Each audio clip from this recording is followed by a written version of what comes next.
বাস্তৱ ছবিখন দেখিব, যেতিয়া ফুটেজবোৰ দেখিব, সেই বাস্তৱ ছবিত চব জল পটপটকৈ ওলাই পৰিব।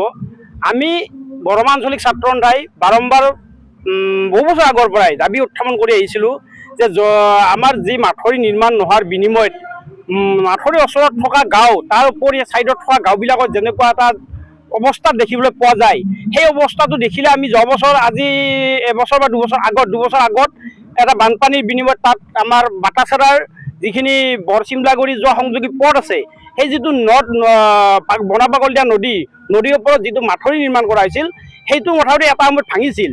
আজি 2 বছৰ আগত ভাঙিছিল। ভাঙাৰ পিছত মাথৰিটো নিৰ্মাণ কৰা হ'ল। কিন্তু দুৰ্ভাগ্যজনক বিষয় যে মাথৰি নিৰ্মাণ কৰিলে নদীৰ মাটি খান্দি, নদীৰ বালি খান্দি মাথৰিত দিলে। কিন্তু কোটি কোটি টকা চেংচন হোৱা এটা মাথৰি, যিটো মাথৰি যেনেধৰণে নিৰ্মাণ কৰিব লাগে তেনেকুৱা ধৰণে নিৰ্মাণ নকৰি মানদণ্ড একেবাৰে কম মানদণ্ডৰ জৰিয়তে নদীৰ মাটি তুলি সেই মাথৰি নিৰ্মাণ কৰা হ'ল।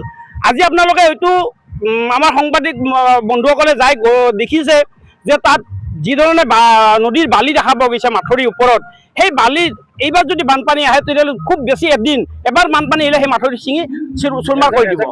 এজাক বৰষুণত ঘঁহি আছে, এতিয়া আৰু যদি বানপানী আহে তেতিয়াহ'লে তাত কোনো ধৰণৰ চিনে নাথাকিব।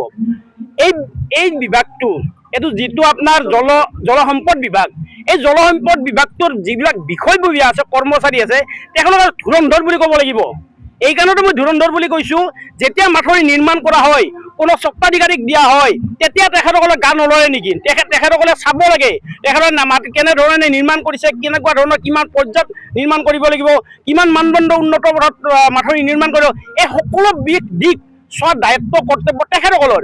কিন্তু তেখেতসকলে সেইবোৰ নচোৱাৰ বিনিময়ত ঠিকাদাৰে নিজৰ মই মতালিত নদীৰ মাটি খান্দি মাথৰি নিৰ্মাণ কৰি পেলাই থৈ গুচি গ'ল।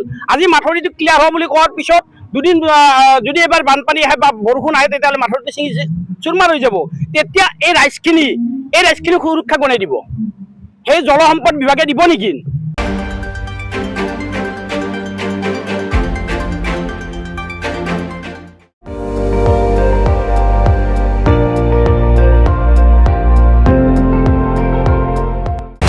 আপুনি চাই আছে ND24, সৰ্বশ্ৰেষ্ঠ নহয়, সৰ্বোত্তমৰ দৌৰ।